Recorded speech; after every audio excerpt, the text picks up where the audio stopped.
Hello everyone, in this tutorial, we're going to learn on how to connect your Notion page with Google Calendar for free. By the end of the tutorial, you will be able to add a certain event from your Google Calendar, save the events, and then transfer that data from your Google Calendar into your Notion page. First off, make sure you already have an empty table prepared inside your Notion page. This is mine right now. You can input anything you want ready. For me, I'm just going to leave it right here. After us already know which Google Calendar you want to use on your Google accounts. Afterwards, we're going to use a third-party API to synchronize from our Google Calendar into our Notion page.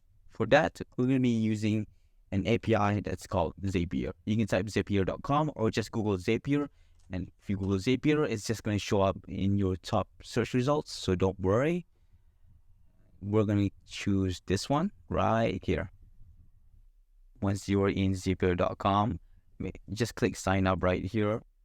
So you're just going to need to input your email, select what's your name, and afterwards it's going to ask you what's going to be your password.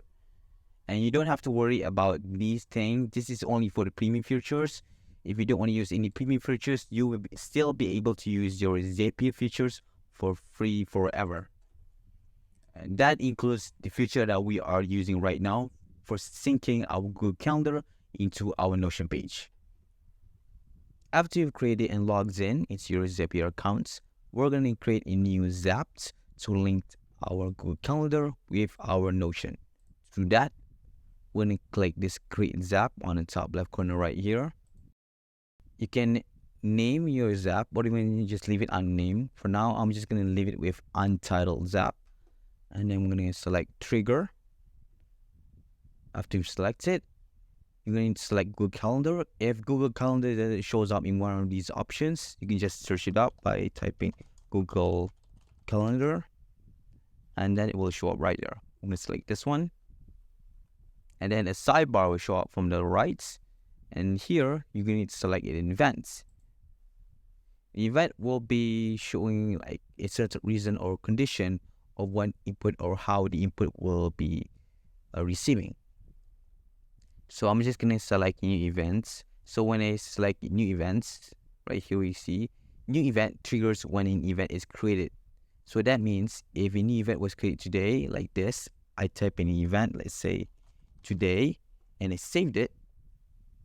This event right here will then be inputted into my database. That's what it will do. For now, we're just going to select new event, which will be instance. And then we'll select continue. And then you're going to need to be logged into your Google Calendar to link your Zapier account to your Google Calendar. So you can just click sign in right here, and then it will ask you to sign in or confirm your Google account login. After you log in, just press continue.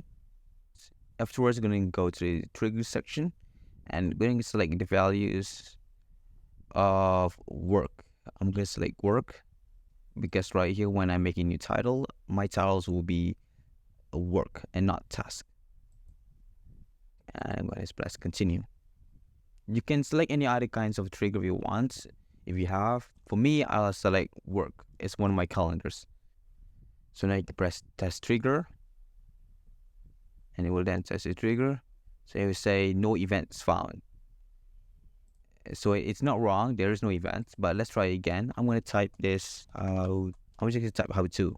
I have no idea what else to type, so I'm just going to type how to. And then we're going to test this again. It's going to scan for any inputs of event from our calendar. Now that we know that the event works from Google Calendar into our Zapier, we're just going to select continue with selected record. And now we're moving on into the action part, which is for the Notion. So we're just going to select Notion. And again, if it doesn't show up in one of the options, just type in Notion and it will show up right there. So I'm going to click here. And then we're going to select another event. This one, we're going to say we're going to create a database item, because since we're going to be using it to add a new database item into our page database right here. So I'm going to say create database item. press continue, and you're gonna need to link your Notion page with the Zapier. So just press sign in to your Notion page, and then your Zapier account and your Notion page will then be linked. For me, I have already linked it, so I'm just gonna press continue. After you're done, you press continue as well. And now we're going to the action part. This is where you will decide on where the database will be saved on, or how it will be saved. So now we're gonna select our database. So this, as you can see, this is my how to tap tutorial page, because my how to tap tutorial page has this database table right here, the entity table. I'm gonna select this, and then we're gonna be moving on into the naming, or what data we're gonna insert. So I'm gonna insert the summary of how to. So that this is gonna be the title of the events.